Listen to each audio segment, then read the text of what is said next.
आधा सैकड़ा से अधिक लोग बेरोजगारी की कगार पर। आपको बता दें कि झांसी कस्बा पूंछ के गंदा नाले से बाबई रोड पर स्थित कच्ची पक्की दुकान संचालकों को आज थाना परिसर में बैठक बुलाई गई, जिसमें उपजिलाधिकारी मौड़ जितेंद्र कुमार बीरबल द्वारा वार्ता करते हुए चिन्हित की गई जमीन को होली के बाद खाली करने की बात कही। इसके बाद दुकान संचालकों ने अपने रोजगार व परिवार के भरण पोषण के बारे में पूछा। साथ ही दुकानदारों ने बताया कि उक्त जगह पर उनकी पुश्तैनी दुकानें हैं, जिनका संचालन कर वह अपने परिवार का भरण पोषण करते हैं। साथ ही दुकानों के बाद जीविकोपार्जन के लिए और कोई साधन नहीं है। बताते चलें कि उक्त भूमि क्रमांक 1036 में गंदा नाले के समीप करीब 200 मीटर तक नहर विभाग की जगह है, जिस पर दुकान संचालकों ने बताया कि सिर्फ उनकी दुकान को टारगेट कर नहर विभाग के आला अधिकारियों द्वारा तोड़ने का प्रयास किया जा रहा है। वहीं उपजिलाधिकारी ने बताया कि उक्त दुकानों का मामला हाई कोर्ट के बाद नहर विभाग के पक्ष में आया है, जिसके बाद सभी दुकान संचालकों को दुकान अपनी मर्जी से खाली करने के लिए कहा गया।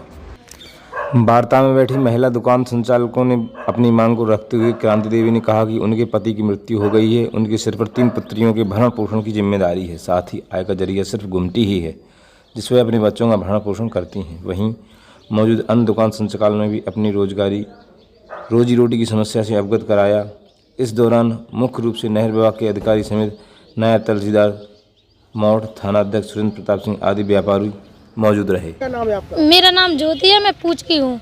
और बोल रहे हैं कि ढाला जो बाबई रोड पर रखा ना उसको हटाओ। क्यों? अब बताओ क्यों के मतलब वो कुछ बनवा रहे होंगे और मेरा 2 बच्चे हैं। कौन बनवा रहा? एसडीएम ने बोला ना कि खाली करो, यहाँ से हटाओ ढाला। अब बताओ कहाँ ले जाएं, हम कहाँ रखे? जमीन किसकी है? वो जमीन सरकार की है, वो नहर विभाग की है। हम ये चाहते हैं कि हमें जगह दे दो, कहाँ रख ले वहाँ हम रख लेंगे। और जी बताओ बच्चा है छोटे छोटे, कहाँ लेके जाए? हस्बैंड हमारे दिल्ली में रहते। आप क्या चाहती, क्या होना चाहिए? ये होना चाहिए कि मतलब हम ढाला नहीं हटा रहे। बताओ कहाँ रख के, जहाँ स्थिति बता दोगे बाजार में वहाँ हम रख लेंगे। अधिकारी आपका ढाला रखवा देंगे तो जब सरकार को जरूरी होगा तभी हम रखवा देंगे। उमेश साहू पूंछ। क्या मामला हो गया? बाबई रोड पे दुकान है सर हमारी, तो एसडीएम साहब अभी आए तो बोल रहे हैं खाली करने का। ठीक है, मौखिक रूप से लिखित कोई है नहीं। हमने सुप्रीम कोर्ट का ये भी बताया तो बोलने लगे ये हमारे पास है पहले से, ये से हटाओ एक तरफन। तो आप लोग क्या चाहते हैं? हम लोग ये चाहते हैं कि हमें बेरोजगार ना किया जाए। हमारी 3 बच्चियाँ हैं छोटी छोटी हैं, घर है नहीं है, ज़मीन है नहीं है, कहाँ जाएंगे हम लोग? दुकान कच्ची है पक्की है? पक्की है।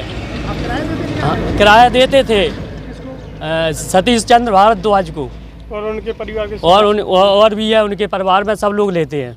तो सरकारी दुकान का किराया? हाँ सरकारी, बहुत दिन उससे लेते आ रहे हैं। किराया कहाँ जाता था जब वो सरकारी किराया लेते थे आपसे? सर किराया वही लेते थे ना, वही ले रहे किराया। अभी एसडीएम ने क्या बोला है? एसडीएम साहब ने खाली करने का बोल दिया। कितने दिन का है? 3 दिन का समय दिया है। हम कम से कम 20 साल से हमारे दादा सम्मित वहीं दुकान करें हैं, अब खाली करने का बोल रहे जी हैं। कम से कम 40 साल से दुकानदारी कर रहे हैं हम। नोटिस भी दिया गया था सर। अगर सरकार को वो जमीन चाहिए है, जगह जरूरी है, जमीन खाली करवाएं। हम बेरोजगार हो जाएंगे, कहाँ जाएंगे? कौन खिलाएगा हमें? सरकार देगी क्या? योगी जी का कहना है किसी को बेघर और बेरोजगार ना किया जाए है, लेकिन एसडीएम साहब हमें बेरोजगार कर रहे हैं।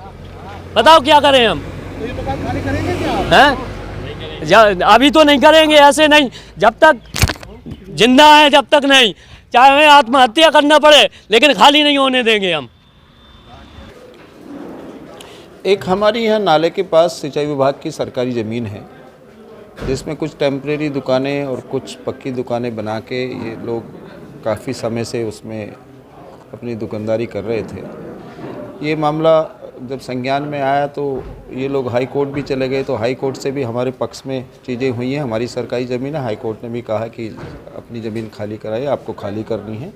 उन्हें कोई लाभ नहीं दिया गया है क्योंकि सरकारी ज़मीन थी। सरकारी ज़मीन पर अवैध अतिक्रमणकारी के रूप में वो हैं वहाँ पे। उन्हीं को मीटिंग बुला के हमने ये कहा कि भाई अब ये होली का समय है 1-2-3 दिन का, इसके बाद जो है इसे आप खाली कर दें। आपको नोटिस इत्यादि की कार्रवाई भी सब पूरी हो चुकी है। इनको एक अवसर तहसीलदार की कॉम्पिटेंट कोर्ट में भी ये कहा गया था कि आप अपना ऑब्जेक्शन वहाँ दे सकते हैं। उस ऑब्जेक्शन से भी इनको लेके उस ऑब्जेक्शन को भी डिसाइड कर दिया गया है नियम अनुसार। तो इस सरकारी ज़मीन को हमें इनसे खाली कराना है।